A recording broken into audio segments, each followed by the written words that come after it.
Hey gang, welcome back. Sorry it's been a while since I posted anything. I've been dealing with some issues around my mother's health. Those of you who know me in real life or who followed me for a long time know that my mom's got dementia. We almost lost her last week to serious lung infection. However, she managed to pull through and is back to her baseline normal, as good as that is. But as you can imagine, it was a bit of an emotional roller coaster, and I did not have a whole lot of time to be doing guitar repair videos. And in the interim, I'm playing catch-up, trying to make up the time that I lost there. So what we got here is an interesting guitar. This is a Yamaha, but it's not like the Yamaha that your mom's had in the closet since 1981. This is a serious piece of equipment. This is a NCX 2000R, which is a top-of-the-line Yamaha, hand-built in Japan out of high-quality materials, solid woods throughout, really sort of state-of-the-art amplification system in this. And it's set up for use as a kind of a flamenco world music sort of guitar with a low action. And it's got an issue I don't see very often in nylon string guitars. Can you hear that? That sort of slap back echo? It's got loose braces. And not the horizontal braces, the transverse braces, which I see more often. This is the fan braces have come loose, which is kind of... you don't see it very often because those run basically parallel with the grain of the guitar. So, you know, the whole thing moves. However, this thing's been on stage a lot in recent weeks for outdoor music festivals. And it can be 90 degrees, you know, like 35 Celsius, with humidity in the 70-80% range. Yeah, that's not easy for a guitar to handle. The other thing is, after that, you take your guitar off stage and you go into a nice air-conditioned hotel room, take it out to practice. You're cycling it through extremes of temperature and humidity. So that's basically what causes a brace to come loose. Put some tension, some humidity, some heat together, and the glue, doesn't matter what kind of glue it is, will eventually fail. So this thing is owned and operated by a local musician who's well respected, and this actually has to get back on stage in 3 days. So we've really got to sort of motor through this repair. So the main issue seems to be at the distal end of the bass side braces here, towards the bottom end of the guitar. This one here, the far bass one, is almost completely loose. And the second one in there is loose almost to the end of the bridge pad there. So I think, looking at that, that's pretty clean under there. I don't know what kind of adhesive they used. I think I'm going to use Titebond, but I do want to clean up both the brace and the soundboard surface just to make sure that there's no dust in there, or that, you know, I want to give the glue as good an opportunity as I can to make sure it's not ever going to come loose again. For expedience sake, I'm leaving the strings on. I've got them pulled out of the way. The tape isn't actually taped directly to the string. It's folded over so the non-sticky side is against it. Regardless, there's also a scratch plate on this guitar, so I feel fine taping to that plastic scratch plate. Obviously, don't put tape like this directly onto a French polish surface, or, you know, this is a urethane finish. If this was a 80-year-old lacquer finish, not a good idea. But, you know, it's a fresh plastic finish. No problem taping to it. So I have to clean up the surface of both the brace itself and the top in that area where they are loose. And in order to do that, I've got this little device here I've made up. This is a right angle thing that used to actually be part of a 6-inch steel rule that gave up the ghost, so I've repurposed it. I've got some 220 grit self-adhesive sandpaper on both surfaces, and that lets me get in there and I can hold it in place and I can sand in those areas I can reach. Now this one here is probably going to be an issue. It's pretty long and I might not be able to reach to the end. The good thing about that little steel rule is I can use a magnet. Put a piece of paper down so I'm not rubbing up against the finish, and just go back and forth with the magnet, and that will scrub sand this thing back and forth. In order to do that, of course, that far-reaching one there is so far off the top that I would not be contacting the brace. So I've got one of these guys. I've made up a bunch of these over the years. This just levers off the back surface of the guitar, and I can push up and bring the brace into contact. Low tech, but it works. It's like an extended finger.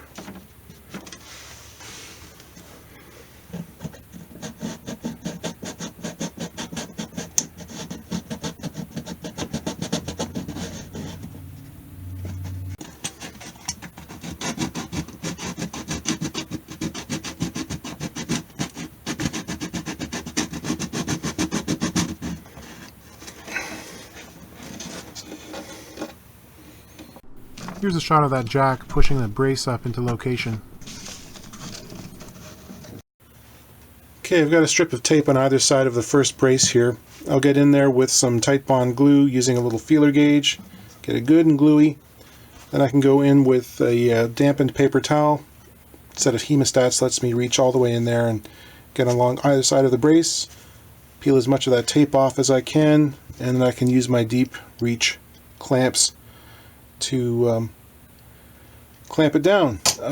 This first brace is actually going to be probably two separate glue ups. So I've got this section loose here, and the other half I've sort of taped on because it was holding on by a thread. I don't want it to fall off completely. I'll lose the position. So I'll glue the back half first, peel up the tape, and then do this half here. Well, that sure was fun. As soon as I started getting under this brace here with the feeler gauge full of glue, it immediately popped all the way off. And I realized there wasn't time for me to get it back in the right place before the glue started setting up, so I got in there, washed it all clean, and went on and started doing the other ones, got the brace ends locked down on the other loose braces. So now I have to reposition this one and glue it in there fully, which is, maybe that's for the best. Sometimes you just have to readjust on the fly. Not every repair goes exactly according to plan. Scraping off any residue from the previous glue on the brace here. Using Titebond on this job, I mean, the question remains, what's the best glue? It's hard to say, really. I think for new construction, I think hide glue is probably the best. Fish glue works as well. I think it's a little bit more susceptible to conditions of dampness than hide glue. But for repair work, I think Titebond is as good as anything. It's easier to deal with when you're working through a sound hole. So while those braces are drying, I'm going to work on this armrest here, this armrest bevel for the 7-string I'm currently building. And you can see I'm sort of halfway through the process here. I wasn't sure whether I should film this entire thing or not, and I guess I didn't, but you'll get the gist, I think. So this style of armrest bevel here we have to credit to Grit Laskin, who is a Canadian builder. He's best known for his very elaborate pictorial inlays. He's basically the father of that technique where he puts pictures basically on fretboards and headstocks and various other places on the guitar using a variety of non-traditional materials. But this is another one of his innovations. This is a incised beveled armrest here as opposed to the banjo style which gets placed on top of the soundboard. So this is something that he came up with. And I think the main feature of this design, which you can see here, is the fact that it's incised and there's a bit of a recurve on each end. I like that. There is a tendency in other builders these days to carry the arm bevel into and blend it into the rest of the binding scheme, which is fine. That's an aesthetic choice you can make. I like the idea that this is very discreetly sort of cut out, basically. I find that the other style, you look at it from a long way away, and the guitar, something about it, because you've taken away the bilateral symmetry, it's a nice continuous curve, but it doesn't match up with the other side. It can be a bit sort of visually jarring. You start to wonder, hey, something's not quite right, what's going on with that guitar, sort of thing in the back of your brain. Whereas this this resolution here on the ends, it's quite sort of visually, it makes sense immediately. You look at it and you think, okay, I know what's going on there. Someone cut that out. Fine. I like it. The other thing you'll notice is it's pretty small in comparison to some that are out there. There's a tendency for some makers to get wider and wider and make this more and more extravagant. And it's a good showcase for, you know, some really figured woods or veneer or something. To my mind, think about the function of this thing. Really all it's there for is that, you know, you're breaking that sharp 90-degree angle, and sometimes you can get a little bit of pressure on the radial nerve, which can cause issue and tendonitis and that sort of thing, for especially in players who do an awful lot of playing and depending on their playing style. So try to figure out, you know, what's the smallest angle I can put on there and have that be effective. Because to my mind, a really wide thing, all you're basically doing is stealing valuable top surface area. You know, I like to keep as much, you know, productive area on the top as I can, so I keep this relatively narrow. So it's only about 3/8, maybe just over 3/8 of an inch wide. Yeah. So 3/8 of an inch is good for me. I like that. And it functions okay. So in order to do this, you have to cut away the section. I just use a standard woodworking chamfering bit here. It's a 45-degree angle chamfer bit. Just come along, zip that along. In order to do this right, you have to put some kind of block on the inside of the guitar in this area. Either expand the curved lining to accommodate this, or put, in my case, a solid lining. Here's a picture. If you don't, there just really isn't enough support. Even with my small design here, there wouldn't be very much supporting the top. In this area, it would be very weak. So I make mine about 9/16 or half an inch wide, so that I've got good support. And it basically gives you the same amount of support as the rest of the outline of the guitar. So put that in there, and I've gone ahead and I've put on my first layer of black veneer, which is going to continue the simple black purfling line scheme that's on both the side and the top of this guitar. Now, the first time you do this, I mean, there was no instruction. I saw a picture of Grit's design once in an old issue of the Guild of American Luthiers. I thought, I want to try that out. How do you do that? There was no real written instruction. I can kind of figure out how it was done. When you try it, you start thinking, okay, well, this is basically like a flat plane. It's like, you know, the surface of a barrel. You know, this is flat here, this is flat here, and this is sort of a bisecting angle between those. It should be relatively simple. I can use a flat piece of veneer and just sort of put that in there. So you cut it out, and you look at it, and you think, okay, well, it's got to be much wider than I thought it would be. I can't just use a simple strip and wrap that around. It's got to be pretty wide. Okay. And then you start to realize when you try it out, especially with these recurved ends here, that, you know, you actually, it's non-Euclidean geometry. This isn't simple stuff. You actually have a pretty, you know, dramatic curve on here that you have to somehow replicate. So the way I decided to do this, it's not too hard. I just take some tape after cutting that chamfer, and little pieces of tape all the way along. I overlap them about half the width of the tape. Make sure it's on there good and tight.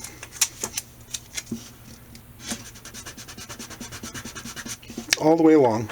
And then I can take a pencil and at an angle to the surface, both top and bottom, I'll give myself a template. And then you peel that off, and of course you have to do this in the right direction. Notice that I put all of the tapes one on top of each other, overlapping, so that if I go this direction, they're going to hang together when I take this off. And there I've got my template. So what I can then do is take a piece of cardboard or paper or something, stick that down on there, cut it out, and I have an accurate template. And you can see it looks like a big smile.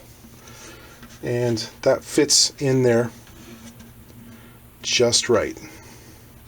Don't want it to be too much oversized. It's about a 1/16 of an inch, because I'm going to eventually be cutting this out of veneer, and if I have, you know, a great big overhang here, when I come to try to clamp it on with tape, it could split. So it has to be just a little bit over, you know, you want enough that you can, you know, maneuver in the case that it's not right on, but you don't want it to be grossly oversized. The other thing that happens the first time you try this, you look at it and you try to be rational about things. You think the strongest orientation is probably going to have a grain running along the length of this thing. You know, you don't want any short grain in this. But you'll find that when you go to bend it, especially those curved parts up at the end, it's kind of convoluted and it kinks on you. It doesn't really want to sit down flat on that curve. So you'll find that it's far easier to bend it if you go in a cross grain direction like this. This means you need a much wider piece of veneer to do this right.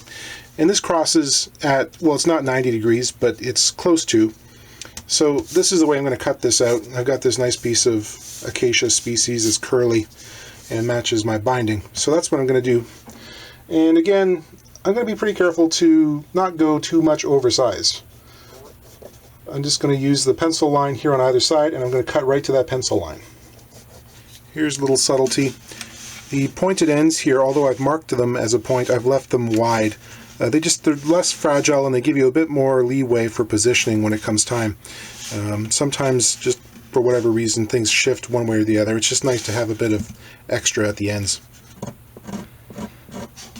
The next thing I'm doing here is I'm actually chamfering or beveling or easing the transition between the binding and this black single line of black veneer here.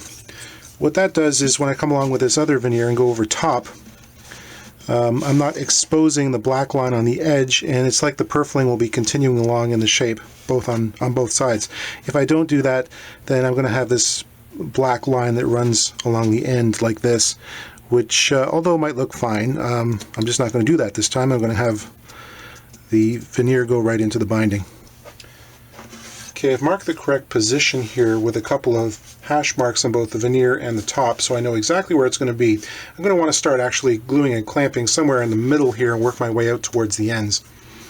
The other thing I've done is I made sure I have plenty of tape pre-cut so I know I don't have to stop in the middle of this thing to get more. So I'm going to glue this up. I'm going to get glue on both surfaces, and I'm going to be pretty generous with this. This is regular Titebond style aliphatic glue.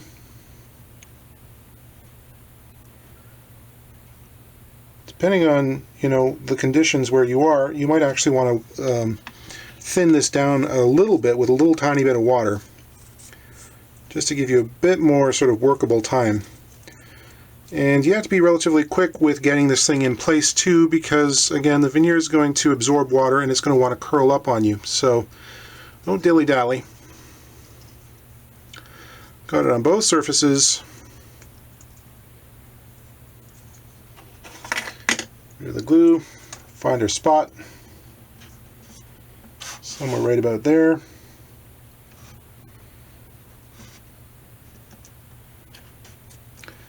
I'm going to hold it in position to make sure it sort of goes where I want it to go. And it does.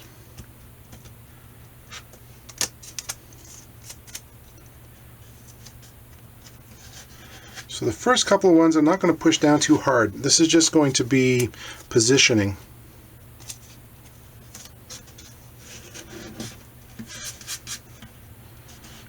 So it's not going to move too much on me.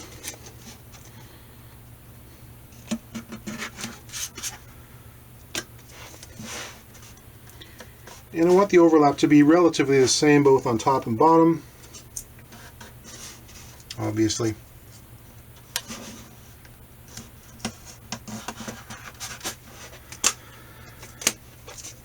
After we've got it in just about the right spot, sometimes it helps to feel as much as look. Start taping this down hard. Now you could use a specially formulated binding tape that the luthier supply places. 3M makes a good stretchable tape too. I just use the regular green painter's tape. Seems to work fine for me. As a last step, I can actually sort of burnish it. As the glue starts to take hold and seize, and just sort of roll it down into position using a dowel here. Squeeze out any air bubbles, and the veneer is malleable enough now that it's absorbed some water that'll actually take hold of the shape. Sit down really well. Just cleaning off any residual glue residue. In classical builders, make your sound holes 86 millimeters rather than 85, otherwise you're going to wear out my thumb. So I was just bringing the strings back up to tension and I noticed this.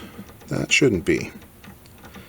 Have a loose tuner like this can cause sort of strange little buzzes. You wonder where it's coming from. That could be part of it.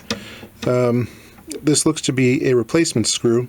Actually, a couple of them have been replaced.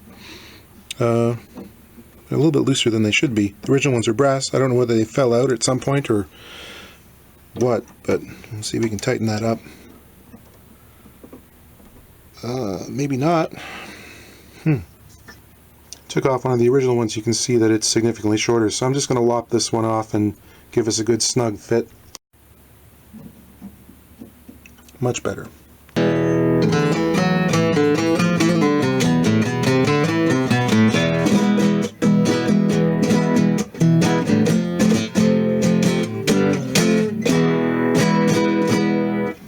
It's got that old school flamenco, the lispy basses. It's supposed to be that way.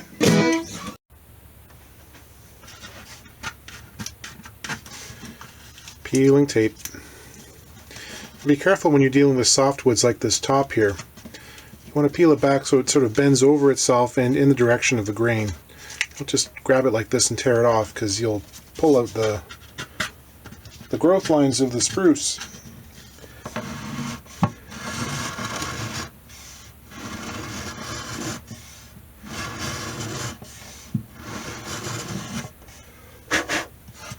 Cleaning up the surface here. Now you got to remember, this is end grain, so you got to be careful. It's delicate. If you went in the wrong direction or too forcefully, you're at risk of tearing things out.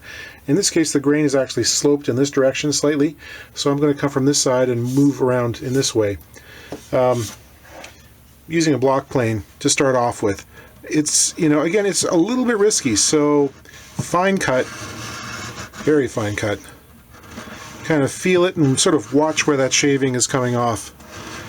See what's going on. And the other thing is, you got to be mindful, of course, that you got this big plane blade and you've got this nice spruce surface here. You don't want to go gouging into that too. So this all takes a bit of finesse.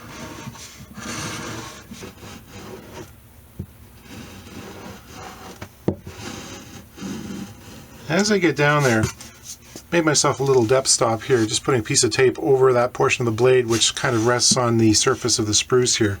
It's not a perfect depth stop, but it, you know, it kind of lets you know that it's there. I don't want to go too deep.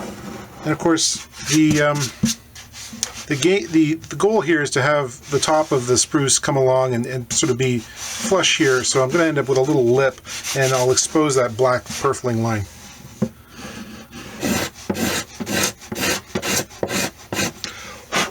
Cabinet scraper can be useful for this too.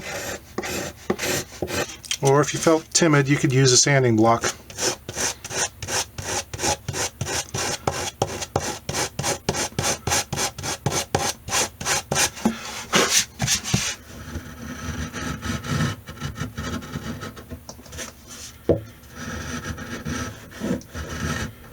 Did some scraping with a razor blade and then sanding with some 220 grit paper. I put one quick coat of shellac on there, just on the surface, so you can see what it looks like.